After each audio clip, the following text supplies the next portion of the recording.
श्रीकृष्णं वन्दे जगद्गुरुम् इदं श्री सद्गुरुवे नमः।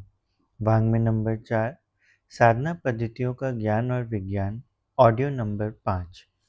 पिछले ऑडियो में गुरुदेव ने हमें समझाया कि सफलता असफलता को गौण मानकर कर्म को प्रधान मानना चाहिए और साथ ही यह भी समझाया कि कर्म को योग स्तर का बनाने के लिए पहले तो कर्म के प्रति प्रेम होना चाहिए और साथ ही उस व्यक्ति के प्रति भी प्रेम होना चाहिए जिसके लिए कार्य किया जा रहा हो।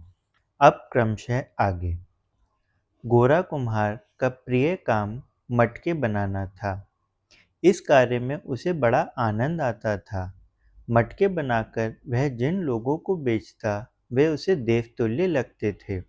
उनके प्रति उसके मन में अगाध श्रद्धा थी। जनता में मानो उसे साक्षात ईश्वर की झांकी होती। उन्हें धोखा देने का उसके मन में तनिक भी विचार नहीं आता था। घड़े बनाने में उसकी दृष्टि यह होती थी कि जो घड़े बने वे इतने मजबूत हों कि कई पीढ़ियां उसका प्रयोग करें। उसे इसका जरा भी पश्चाताप नहीं होता कि मजबूत घड़े बनने और लंबे काल तक सुरक्षित रहने से उसके धंधे पर इसका बुरा असर पड़ता है, वरन उसे इससे असीम संतोष मिलता था।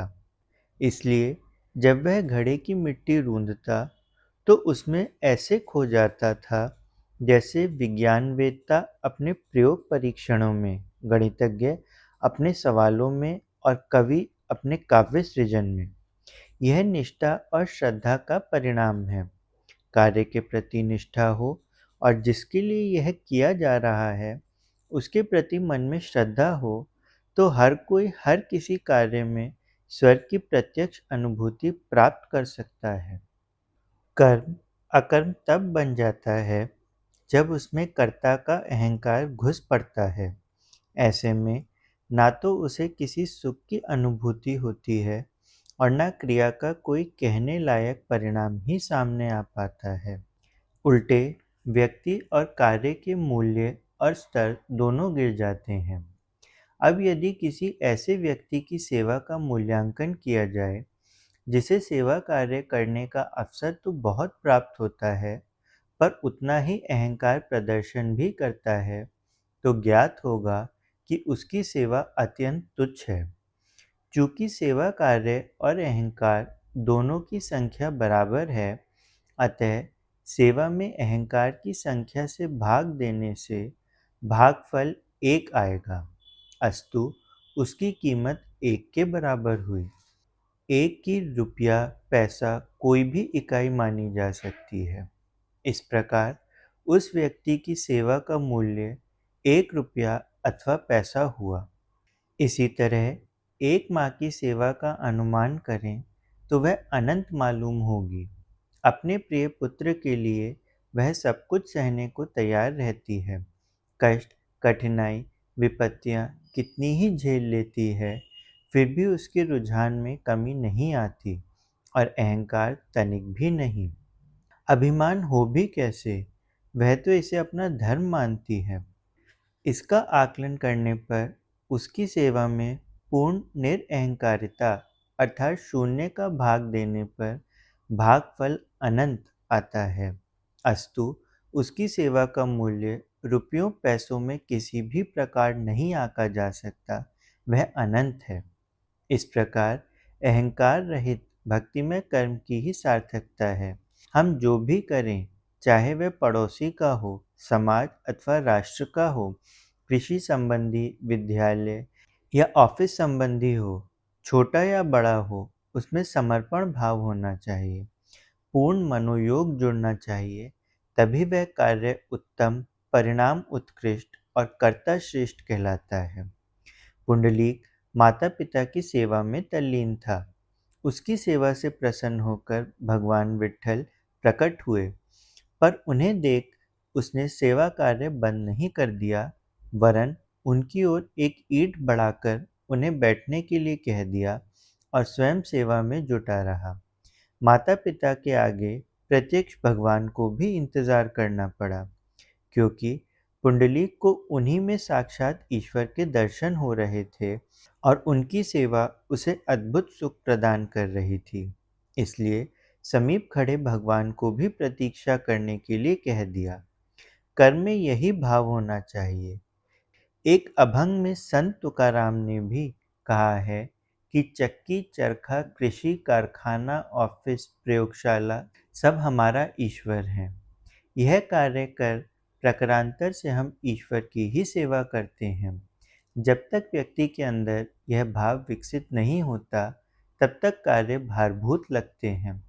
जब उसे ऐसा प्रतीत होने लगता है कि इनके द्वारा वह जनता जनार्दन की विराट ब्रह्मा की सेवा कर रहा है, तो कर्म का बोध स्वतः समाप्त हो वह भक्तिमय बन जाता है।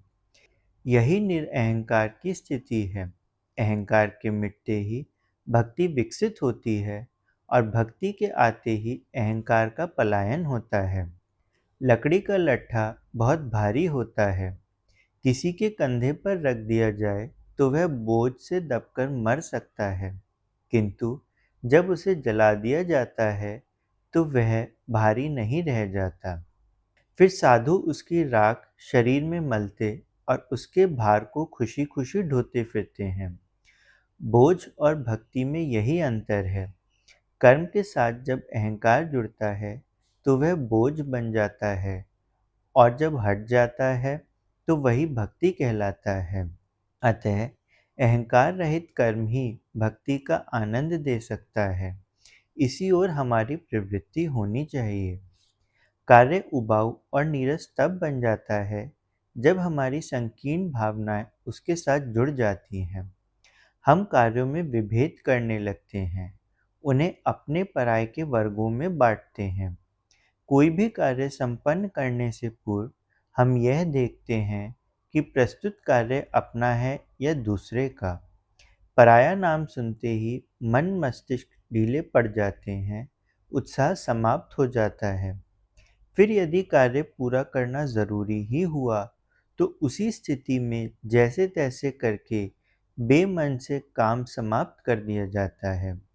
दूसरों के कार्य करने में व्यक्ति की एक अन्य दृष्टि यह होती है कि इससे उसका अपना स्वार्थ कितना सधेगा, उसे क्या लाभ मिलेगा।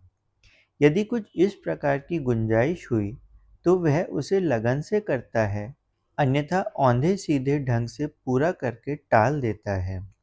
यह स्वार्थपरायणता हुई। कार्य को भारभूत बनाने में इसकी भी महती भूमिका होती है। इससे उबरने के लिए आत्मविस्तार करना पड़ता है। दूसरों में स्वयं की और स्वयं में दूसरों की अनुभूति करनी पड़ती है। इस मनःस्थिति में जो कार्य बन पड़ता है वह अपना निजी प्रतीत होता है। फिर उसमें लाभ हानि की दृष्टि नहीं रहती। तब कार्य यह मानकर करना पड़ता है कि भले ही इसमें अपना लाभ ना हो, पर समय, समाज और राष्ट्र का तो निहित है। हम समाज और राष्ट्र के हैं एवं राष्ट्र व समाज हमारा है। उसकी उन्नति प्रगति हमारी अपनी उन्नति प्रगति है और उसकी अवनति हमारी अवनति है। इस भावना से संपादित कार्य में कर्ता का उत्साह क्रिया के साथ सदा जुड़ा रहने से उसका प्रतिफल भी उच्च कोटि का सामने आता है। पिछले दिनों यदि ऐसा नहीं हुआ होता, स्वतंत्रता सेनानी अपना स्वार्थ त्याग आगे नहीं बढ़े होते, तो आज हम परतंत्र ही बने रहते। तात्पर्य यह है कि क्रिया के प्रति कर्ता में परायपन का भाव उदित होते ही कार्य की सरसता समाप्त हो जाती है। ऐसे में किया गया कार्य ना तो वह परिणाम उत्पन्न कर पाता है जिसकी आशा अपेक्षा की गई थी, और ना योग की अनुभूति कर पाता है। कर्म की गणना योग में की गई है। इसकी तीन प्रमुख धाराओं में एक कर्म भी है। योग का अर्थ होता है समर्पण, विलय, विसर्जन। कर्म कर्मयोग तभी बन पाता है जब उसमें कर्ता का घनिष्ठ तादात्म्य जुड़ा हो। घनिष्ठता तब बन पड़ती है जब कर्ता तल्लीनता पूर्वक कार्य में संलग्न हो, अर्थात कार्य के प्रति उसकी गहरी अभिरुचि हो। तभी उसे कार्य में कुशलता भी प्राप्त हो सकती है और यह स्थिति प्राप्त करना ही योग है। इसी को गीता में योगः कर्मसु कौशलम कहकर अभिहित किया गया है। यही वह स्थिति है जिसमें योग का आनंद और क्रिया का सत्परिणाम दोनों साथ साथ प्राप्त होते हैं। सभी को इसी कर्मयोग की साधना करनी चाहिए। योग साधना का उद्देश्य और स्वरूप। योग कहते हैं जोड़ने को। 2 और 2 मिलकर 4 होते हैं, यह योग है।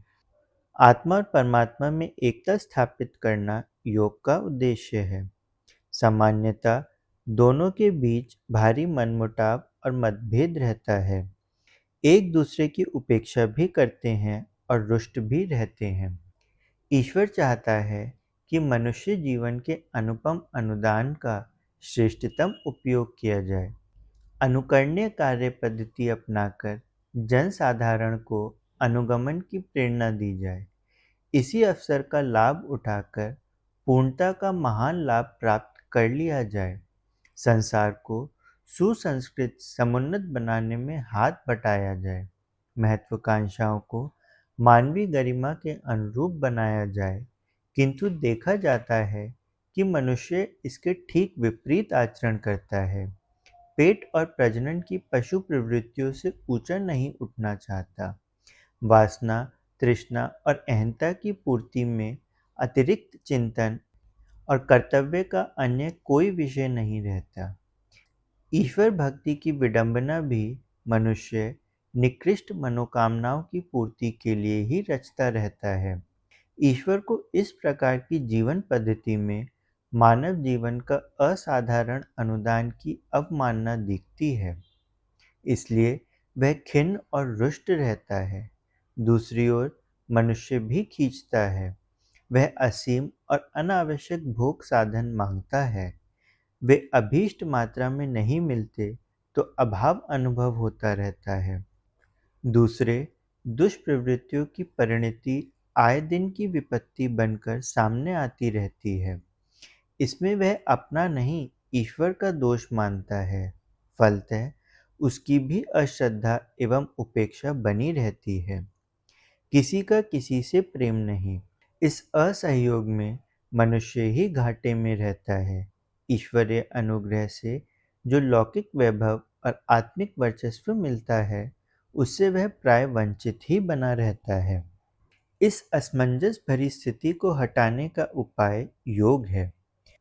इस प्रक्रिया के द्वारा साधक की मनःस्थिति को ईश्वर की ओर मोड़ा मरोड़ा जाता है। उसे ईश्वरीय निर्देशों के अनुरूप ढलने व चलने की प्रेरणा मिलती है। दोनों की दिशा धारा एक हो जाने से परस्पर घनिष्ठता उत्पन्न होती है और आदान प्रदान का द्वार खुलता है। जीव और ब्रह्मा की आकांक्षाएं एक हो जाने से उनके बीच समुचित तालमेल बैठता है और इस आधार पर विकसित व्यक्तित्व में ऋषि तत्वों की, देव तत्वों की मात्रा दिन दिन बढ़ती चली जाती है। दर्पण पर सूर्य का प्रतिबिंब पड़ने से उसमें से भी वैसी ही चमक प्रादुर्भूत होती है। योगी का अंतःकरण कषाय कल्मषों से मुक्त हो जाने के कारण इतना स्वच्छ हो जाता है कि उस पर ईश्वर का प्रतिबिंब चमकता हुआ प्रत्यक्ष दिखाई देने लगे। ऐसे व्यक्तियों का भावनात्मक स्तर दिव्य मान्यताओं से, दिव्य आकांक्षाओं से, दिव्य योजनाओं से उमगता रहता है। फलतः उसका चिंतन और क्रियाकलाप वैसा आदर्श होता है जैसा कि ईश्वर भक्तों का, योगियों का होना चाहिए। स्पष्ट है कि ऐसे व्यक्तियों में क्षमताएं एवं विभूतियां भी उच्च स्तरीय ही पाई जाती हैं। वे सामान्य मनुष्यों की तुलना में निश्चित ही उतने समर्थ व उत्कृष्ट होते हैं कि उनकी प्रतिभा एवं क्षमता को बिना संकोच के चमत्कारी कहा जा सकेगा।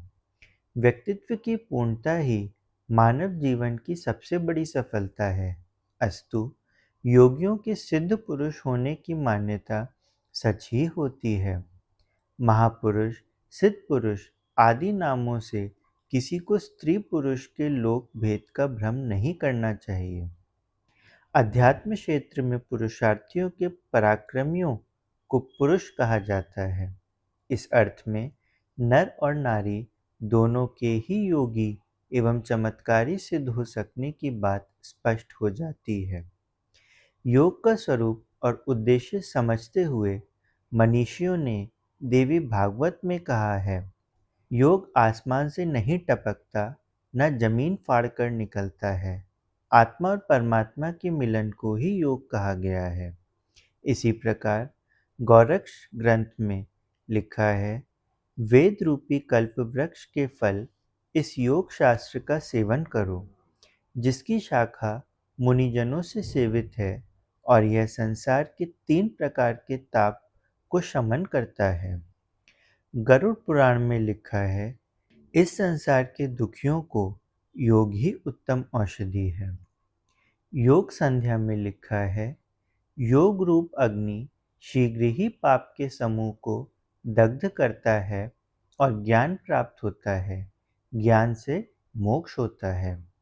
योग वशिष्ठ में लिखा है, हे राम, यह संसार रूप विष विसूचिका का वेग बड़ा दुखदाई है। वह योग रूप गरुण के मंत्र करके शांति को प्राप्त होता है। इसी प्रकार योग बीज में लिखा है कि उस आत्मा के साक्षात्कार करने में ही एक उपाय है, दूसरा नहीं। योगाभ्यास द्वारा ही उस आत्मदेव को जानकर श्रेष्ठ पुरुष हर्ष शोक जन्म मरण रूप संसार का परित्याग करते हैं। शिव संहिता में लिखा है कि निश्चय जिसके जानने से सब संसार जाना जाता है, ऐसे योग शास्त्र के जानने के लिए परिश्रम करना अवश्य उचित है। फिर जो अन्य शास्त्र हैं, उनका क्या प्रयोजन है, अर्थात कुछ भी प्रयोजन नहीं है। शिव संहिता में लिखा है, योगी के मुख में सर्वदा निरंतर सरस्वती देवी नृत्य करती रहती हैं और योगी की ही साधना से मंत्र आदि उपचारों की सिद्धि होती है। शिव संहिता में यह भी लिखा है कि संपूर्ण शास्त्रों पर बार बार विचार करने के उपरांत यह सुनिश्चित मत निर्धारित हुआ कि एक योग शास्त्र ही सर्वोपरि है। अग्नि पुराण में लिखा है कि आत्मा को निर्मल बनाकर इंद्रियों का संयम कर उसे परमात्मा के साथ मिला देने की प्रक्रिया का नाम योग है। हठ योग प्रदीपिका में लिखा है कि युवा, वृद्ध, अतिवृद्ध, रोगी, दुर्बल कोई भी योगाभ्यास करके सिद्धि प्राप्त कर सकता है। हठ योग प्रदीपिका के 64वें श्लोक में लिखा है कि युवा, वृद्ध, अतिवृद्ध, रोगी, दुर्बल कोई भी योगाभ्यास करके सिद्धि प्राप्त कर सकता है। इसी प्रकार हठ योग प्रदीपिका के 66वें श्लोक में लिखा है कि सिद्धि वेश धारण से नहीं मिलती, केवल पढ़ने सुनने से भी काम नहीं चलता, अभ्यास करने से ही सफलता मिलती है, यह निसंदेह है। ब्रह्मा विद्योपनिषद के श्लोक 58 में लिखा है कि योगाभ्यास में जो श्रम किया जाता है वह निरर्थक नहीं जाता। प्रयत्नपूर्वक की हुई साधना समस्त दुख शोकों का निवारण कर देती है। योग शिखोपनिषद में लिखा है कि योग से श्रेष्ठ ना कोई पुण्य है, ना कोई कल्याणदायक है और ना कोई सूक्ष्म वस्तु है, अर्थात योग से बढ़कर कुछ नहीं है। ब्रह्मवैवर्त पुराण में लिखा है कि योग साधना करने वाले के पितर धन्य होते हैं, देश और कुल कृतार्थ होता है, अभाव मिटते हैं, सिद्धियां उभरती हैं और भव सागर से पार होने का अवसर मिलता है। इसी प्रकार ब्रह्मांड पुराण में लिखा है कि गृहस्थों में, वानप्रस्थों में, ब्रह्मचारियों में योगाभ्यास की ही अधिक श्रेष्ठता है। योग साधना एक प्रबल पुरुषार्थ है, जिसके सहारे प्रसुप्त आत्मशक्तियों को जगाया जाता है।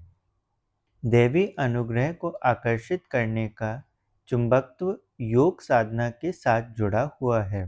स्वाध्याय, चिंतन, सत्संग आदि का अपना महत्व है, पर इतने से ही काम नहीं चल सकता, ज्ञान के साथ कर्म भी चाहिए। ब्रह्म विद्या चिंतन प्रधान है। उसके माध्यम से श्रद्धा को स्थिर किया जाता है और अज्ञान का निवारण होता है। इतने पर भी योग रूपी परम पुरुषार्थ की आवश्यकता बनी ही रहती है। उसी परिश्रम से आत्मसत्ता की उर्वरता निखरती है। उसी के सहारे आत्म तेज एवं ब्रह्म तेज से सुसंपन्न बन सकने का अवसर मिलता है। विदुर नीति में लिखा है, योग से धर्म और विद्या दोनों की रक्षा होती है। योग तत्वोपनिषद में उल्लेख है कि कोई मनुष्य चाहे जितना ज्ञानी, विरक्त, धार्मिक और जितेंद्रिय क्यों न हो, पर वह बिना योग के मोक्ष प्राप्त नहीं कर सकता। योग तत्वोपनिषद में यह भी उल्लेख आता है कि बिना योग का ज्ञान निश्चय करके मोक्ष का देने वाला कैसे हो सकता है, और बिना ज्ञान के योग भी मोक्ष देने में समर्थ नहीं है। इसलिए मोक्षाभिलाषी ज्ञान और योग दोनों का दृढ़ता से अभ्यास करे। अग्नि संहिता में लिखा है कि योग साधना से ही वास्तविक ज्ञान की प्राप्ति होती है। योग ही धर्म का लक्षण है, योग ही परम तप है। इससे योग का सदा अभ्यास करना चाहिए। अष्टांग योग सिद्धि में लिखा है कि मात्र आत्मज्ञान के द्वारा मुक्ति होती तो है, परंतु योग साधन के बिना नहीं होती, और योग साधन चिरकाल के अभ्यास से सिद्ध होता है। योग रूपी अग्नि में सभी पाप समूल नष्ट हो जाते हैं, जिससे स्वच्छ ज्ञान की प्राप्ति होती है और ज्ञान प्राप्ति से मोक्ष की प्राप्ति होती है। जीवात्मा की सामर्थ्य सीमित है, परमात्मा की असीम। एक लघु है तो दूसरा विभु, एक सरोवर है तो दूसरा चेतना शक्ति का महासागर। सामर्थ्य सीमित होते हुए भी जीवात्मा के विकसित होने, असीम बनने और परमात्मा सत्ता के स्तर तक जा पहुँचने की पूरी पूरी गुंजाइश है। लघु के विभु, बिंदु के सिंधु, सीमित के असीम और चेतना के। सभी को प्रणाम। वाग्देव अर्थात शब्द, विचार, भावनाओं का दिव्य देव संग्रह परम पूज्य गुरुदेव युग दृष्टा की इस धरोहर को ऑडियो रूप में सुनने के लिए चैनल को सब्सक्राइब करें, वीडियो को लाइक करें, नोटिफिकेशन ऑन करें, गुरुवाणी जन जन तक पहुँचाएं। जय महाकाल। हृदय से आभार।